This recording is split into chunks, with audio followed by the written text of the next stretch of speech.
Selamat pagi dan salam sejahtera bagi kita sekalian. Saudara-saudara jemaat yang dikasihi Tuhan, pagi ini saya memilih kitab Roma pasalnya yang ke-8 untuk bersama-sama kita memahami kitab Roma pasal 8, mulai ayatnya yang ke-31 sampai dengan ayatnya yang ke-39. Roma 8 ayatnya yang ke-31 sampai ayatnya yang ke-39. Mari kita berdoa sebelum bersama-sama kita membaca firman Tuhan ini. Selamat pagi Allah yang pengasih dan penyayang, Allah yang tidak berkesudahan kasih setianya dalam kehidupan kami anak-anak-Mu, umat-Mu. Tuhan yang senantiasa memimpin dan memperkenan kami menjalani hari-hari hidup dalam kasih dan penyertaan Tuhan. Berkati dan pimpin kami Bapa untuk memahami firman-Mu pada pagi yang indah ini. Tuntun kami untuk memahami dengan baik, secara khusus ketika kami akan memulai berbagai aktivitas, baik dalam rumah maupun di luar rumah. Dan terberkatilah kami senantiasa dalam kasih dan sayang-Mu. Kami memohon dalam kasih Yesus Kristus. Amin. Saudara-saudara, mari kita baca Roma pasal 8, mulai ayat 31 sampai dengan ayatnya yang ke-39. Keyakinan iman. Sebab itu apakah yang akan kita katakan tentang semuanya itu? Jika Allah di pihak kita, siapakah yang akan melawan kita? Ia yang tidak menyayangkan anaknya sendiri, tetapi yang menyerahkannya bagi kita semua, bagaimanakah mungkin Ia tidak mengurniakan segala sesuatu kepada kita bersama-sama dengan Dia? Siapakah yang akan menggugat orang-orang pilihan Allah? Allah yang membenarkan mereka. Siapakah yang akan menghukum mereka? Kristus Yesus yang telah mati, bahkan lebih lagi, yang telah bangkit, yang juga duduk di sebelah kanan Allah, yang malah menjadi pembela bagi kita. Siapa yang akan memisahkan kita dari kasih Kristus? Penindasan atau kesesakan atau penganiayaan atau kelaparan atau ketelanjangan atau bahaya atau pedang? Seperti ada tertulis, oleh karena Engkau kami ada dalam bahaya. Oleh karena Engkau kami ada dalam bahaya maut sepanjang hari. Kami telah dianggap sebagai domba-domba sembelihan. Tetapi dalam semuanya itu kita lebih daripada orang-orang yang menang kita. Sebab aku yakin bahwa baik maut maupun hidup, baik malaikat-malaikat maupun pemerintah-pemerintah, baik yang ada sekarang maupun yang akan datang, atau kuasa-kuasa, baik yang di atas maupun yang di bawah, ataupun sesuatu makhluk lain, tidak akan dapat memisahkan kita dari kasih Allah yang ada di dalam Kristus Yesus, Tuhan kita. Saudara-saudara yang saya kasihi dalam Tuhan, ada banyak persoalan dalam kita menghadapi apa yang kita sebut kehidupan ini. Sebagai contoh yang paling sederhana, ketika kita menjalani hidup, mari kita lihat firman Tuhan yang berbicara. Dia berkata, siapa akan memisahkan kita dari kasih Kristus? Penindasan atau kesesakan atau penganiayaan atau kelaparan atau ketelanjangan atau pedang? Peristiwa-peristiwa sedih dan pahit tidak akan pernah dapat memisahkan umatnya dari kasih Kristus. Karenanya penderitaan bukanlah alasan untuk mengatakan bahwa Tuhan tidak mengasihi kita. Oleh karena itu, janganlah ketika keteguhan iman kita berubah hanya karena ada kondisi-kondisi yang sulit kita alami. Ibarat seorang bapak itu mempunyai lagu sebagai berikut. Tentu lagu ini saya mau katakan, ia nyanyikan sesuai dengan kondisi apa yang ada di dalam dompet. Saya boleh katakan sesuai isi dompet. Ketika minggu pertama katanya, karena baru lepas gajian, maka bapak itu bernyanyi, semua bunga ikut bernyanyi, gembira hatiku. Semua bunga ikut bernyanyi. Gitu. Dan minggu yang kedua ketika gaji mulai mengalir, maka dia bernyanyi, kasihmu seperti sungai yang mengalir. Ketika mulai menipis dalam dompet, maka pujiannya dalam minggu yang ketiga yang populer adalah, ku tahu Tuhan pasti buka jalan. Dan pada minggu keempat, ketika benar-benar hampir pasti tidak ada lagi isi dompet, maka dia menyanyikan, Tuhan kasihani kami, Kristus kasihani kami.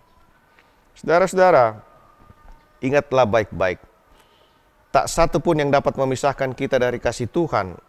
Bahkan maut, malaikat-malaikat dan roh-roh penguasa masa kini dan masa akan datang tidak akan dapat memisahkan kita dari kasih Kristus.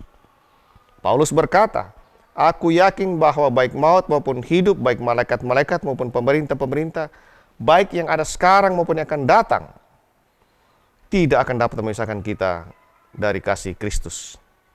Dan kekuatan-kekuatan yang tidak terjangkau oleh mata dan pikiran manusia, ada di atas dan di bawah, yang akan senantiasa tidak mampu memisahkan manusia dari kasih Tuhan. Ayat 39, atau kuasa-kuasa, baik yang di atas maupun di bawah, ataupun suatu makhluk lain, tidak dapat memisahkan kita dari kasih Kristus yang ada di dalam Yesus Tuhan kita. Itulah keyakinan Paulus. Karena jika Allah ada di pihak kita, siapakah yang melawan kita? Lagi pula dikatakan, Yesus Kristus telah duduk di sebelah kanan Allah dan menjadi pembela bagi orang-orang yang hidup dalam iman orang-orang tersebut. Nah, saudara-saudara, saya ingin mengakhiri perenungan pagi ini dengan sebuah cerita. Ketika ada seorang pasangan kekasih yang baru menikah, ketika mereka menikah, mereka berkata, kita akan menjadi sepasang jutawan. Maka saat mereka pun selesai menikah, ternyata apa yang sedang mereka impikan lain daripada kenyataan. Apa yang mereka impikan jauh dari apa yang terjadi sesungguhnya ketika mereka mulai hidup dalam rumah tangga. Ketika mereka mulai hidup dalam rumah tangga, ternyata sang suami mulai menjual kendaraan yang ia punya, bahkan akhirnya dikatakan ia pun mulai terjerat dalam apa yang dikatakan harus mengalami meminjam. Suaminya kehilangan pekerjaan dan akhirnya rumah, mobil digadaikan untuk menyambung hidup mereka. Ketika sang suami mulai putus asa, sang istri kembali selalu mengingatkan akan mimpi mereka menjadi jutawan. Istri itu mengajak suaminya untuk membayangkan apa yang akan mereka beli jika mereka nanti diperkenankan Tuhan benar menjadi jutawan. Dan setiap malam mereka melakukan permainan apa yang akan mereka beli. Mereka melakukan permainan seperti mereka membeli tanah, mereka membeli gedung-gedung, mereka memiliki hotel, memiliki bank, dan lainnya. Dan pada suatu hari, sang suami mempunyai ide yang ia dapat. Bagaimana dalam permainan ketika kita ingin membeli tanah apa, dia menambahkan dadu dan uang palsu yang dia ciptakan dan poin-poin dalam permainan mereka tersebut. Akhirnya saudara, ide mereka yang diawali dengan sekedar bermain untuk menghilangkan apa yang disebut kekecewaan sang suami dari sang istri menjadi sebuah permainan yang akhirnya menghasilkan uang. Dan ide ini dijual kepada pengusaha dan ternyata pengusaha tersebut memberi jutaan dolar mainan tersebut. Permainan uang tersebut sekarang sangat kita kenal dengan apa yang kita sebut permainan monopoli. Inilah kisah nyata yang dialami oleh seorang suami yang bernama Charles Darrow dan istrinya Esther. Ketika mereka dalam kesulitan, mereka tidak putus asa. Tapi sang istri terus mengajak suaminya bagaimana terlepas dari keputusan dan bangkit. Dan ternyata ketika mereka bangkit, menjadi kenyataan apa yang menjadi dambaan mereka. Karena mereka yakin bahwa benar-benar Kristus ada dan Kristus Tuhan tidak akan pernah meninggalkan mereka. Dan kasih karunia Tuhan tetap dinyatakan dalam hidup mereka. Saudara-saudara, marilah kita berkata, terima kasih ya Allah untuk segala kebaikan dalam hidup. Dan kita sungguh yakin bahwa siapakah yang akan kita dari kasih, baik penindasan, kelaparan, ketelanjangan, bahaya, atau pedang. Tidak, karena kita ada tetap dalam kasih dan pertolongan Tuhan. Tuhan memberkati dan memimpin kita. Amin firman Tuhan, kita berdoa. Bapa, kami bersyukur untuk kebenaran firman-Mu. Bahwa sungguh Tuhan, tak ada yang dapat memisahkan kami dari kasih karunia Yesus Kristus Tuhan kami. Dan Kristus telah duduk di sebelah kanan Allah untuk menjadi pembela dalam iman kami. Marilah Tuhan senantiasa menolong kami.